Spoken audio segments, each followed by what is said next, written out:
जो होता है अच्छे के लिए होता है, जो अच्छा होता है। दोस्तों, आप सभी ने ये लाइन तो जरूर सुनी होगी कि जो होता है अच्छे के लिए होता है। हम में से बहुत से लोग इसका सही मतलब नहीं जानते, परंतु अगर किसी की मृत्यु होती है तब भी सभी यही कहते हैं कि जो हुआ अच्छा नहीं हुआ।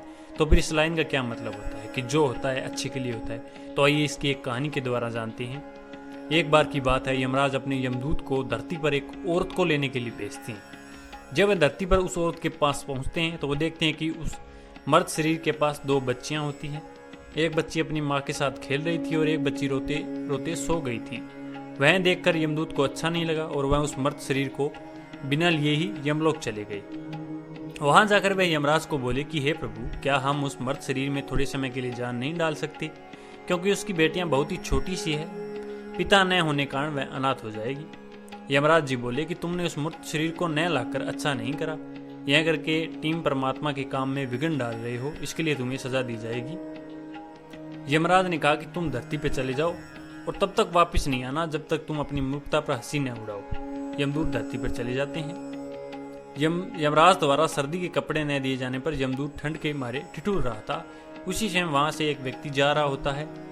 उसे यमदूत को ऐसी हालत में देखकर बहुत दया आ जाती है। उस व्यक्ति के हाथ में कंबल था जो कि वह अपने बच्चों के लिए ले जा रहा था, परंतु उसे दया आ जाती है और वह कंबल यमदूत को दे देता है और उसे अपने साथ घर चलने के लिए कहता है। जब वह व्यक्ति घर पहुंचता है तब उसकी बीवी से उसे पूछती है कि क्या तुम बच्चों के लिए कंबल नहीं लाए? तब वह व्यक्ति बताता है कि कंबल मैंने इनको दे दिया। तब उस व्यक्ति की बीवी गुस्सा होकर बोली कि इस कंबल की ज्यादा जरूरत इन बच्चों को है।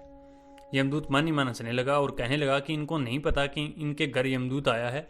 वह व्यक्ति चमड़े के जूते बनाया करता था और वहां रहते रहते यमदूत भी यहाँ बनाना सीख गया। यमदूत इतने अच्छे चमड़े के जूते बनाया करता था कि सभी लोग उनसे चमड़े के जूते बनवाने आते थे। एक बार उस नगर के राजा ने अपने सिपाहियों को उस व्यक्ति के घर भेजा। वह व्यक्ति उसी व्यक्ति के घर एक चमड़ा लेकर जाता है और कहता है कि चमड़ा लो, यह चमड़ा आपके कहीं नहीं मिलेगा और तुम इस चमड़े से राजा के लिए सुंदर से जूते बना दो। परंतु यमदूत ने उससे जूते बनाने के बजाय स्लीपर बना दिए।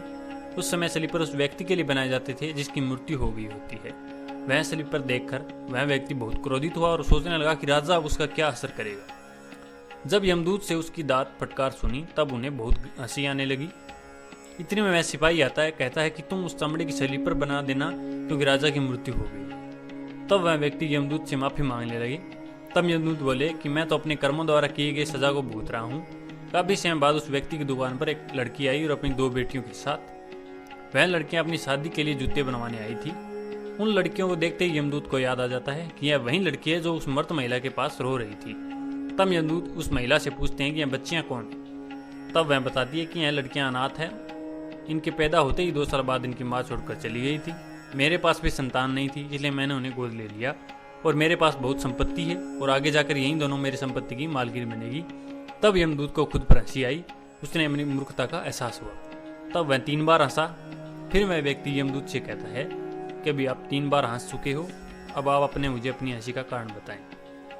तब यमदूत उस व्यक्ति को सारी बात बताता है और कहता है कि आज मुझे पता चला कि जो होता है वो अच्छे के लिए होता है, जो हो रहा है वो अच्छे के लिए हो रहा है, जो होगा वो भी अच्छे के लिए होगा।